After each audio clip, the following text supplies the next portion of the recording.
let's take a step back here, and I want to hone in on a few articles that I saw, on one on TechCrunch and one on The Verge. And the one on The Verge was talking about how schools are not pandemic ready for distance learning. So what does that mean? I Yeah, mean, for so me, it's a little bit different, right? I got 5 people on Zoom all day here, but I could see that be challenging when you start getting out into the urban rural areas. yeah, so with when the pandemic hit, a lot of these IT administrators for these school districts or even these schools had the unenviable position of, not only do I, during, pre-pandemic, did I have to worry about students bringing in devices that now have to connect to my network, but now every single student, so not only do I have in my district 5 schools, but I now have 2,500 students who are their own independent um, connected devices or devices at the home. And to try and solve that from a security standpoint, from a, do I have the proper infrastructure to support this? Do those children even have internet connectivity at home to complete their electronic learning? Those are just all of the challenges that these IT administrators are facing today. So it's just been absolutely brutal as far as being able to be pandemic ready, if you will. Well, so like there was that Taco Bell story, right? And like that's this conversation surrounding school and connectivity kind of brings that to mind. We all remember that went viral a couple months ago. Yep. Right? Those 2 kids that were doing. Hey, but by the way, did you guys do the follow up? Did you ever look into what happened after that? I think wasn't there a GoFundMe that occurred? They got funded, bud. So like people started donating tons of money, not only to them personally, but to the school district as well. And so they're actually able to deploy, I believe, outdoor Wi-Fi in places, which was kind of a cool outcome. Cool. But I kind of feel like, is that an isolated experience? That situation, people having to take those kind of steps to get connectivity?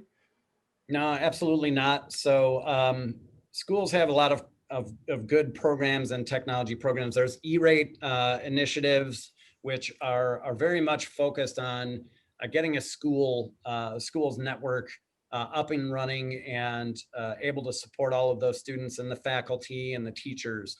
But when those children go home, and they may even have a one-to-one device, they may have an iPad or a Chromebook or what have you, but when they go home and mom and dad can't afford internet, that device now becomes a brick. So you do see stories like 2 children going to the Taco Bell parking lot to connect to the open Wi-Fi in that parking lot, or a kid walking 2 miles to go get to the school and sit outside of the building so they can just simply do their homework.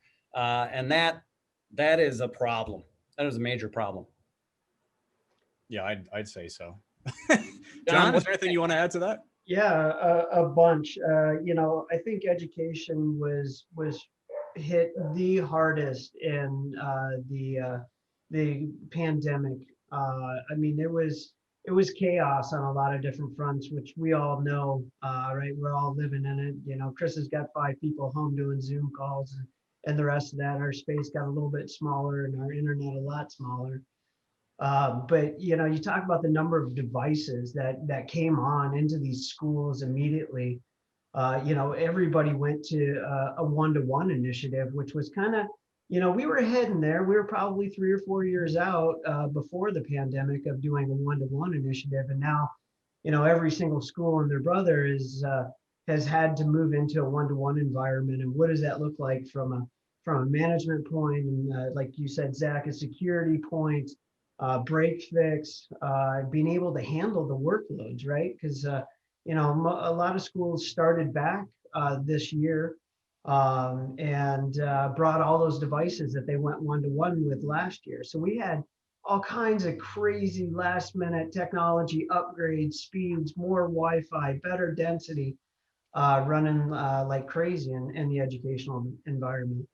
I do want to compliment and commend the educational sector for being constantly out of the box thinking on how to solve this.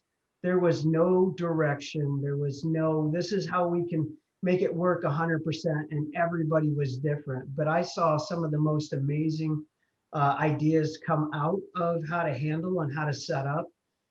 Some of the things just from Vector side that we've done in-bus Wi-Fi. So, you know, we use a Ruckus M510.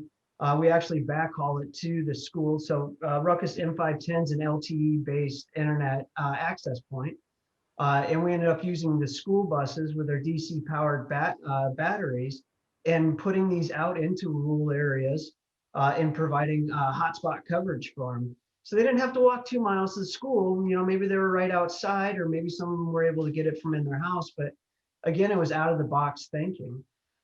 We built yard carts. I know this sounds crazy, but we actually built yard carts that had UPSs on them and access points in a NEMA enclosure.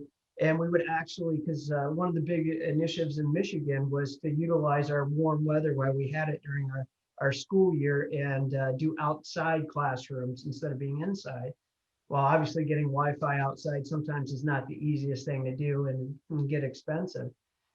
So we built these yard carts where the teachers could actually just unplug them from the wall, walk their entire class out, pulling this little yard cart on 4 big rubber wheels, and it would auto mesh to the APs inside and provide another 200 feet of coverage outdoors for their classroom to be outside.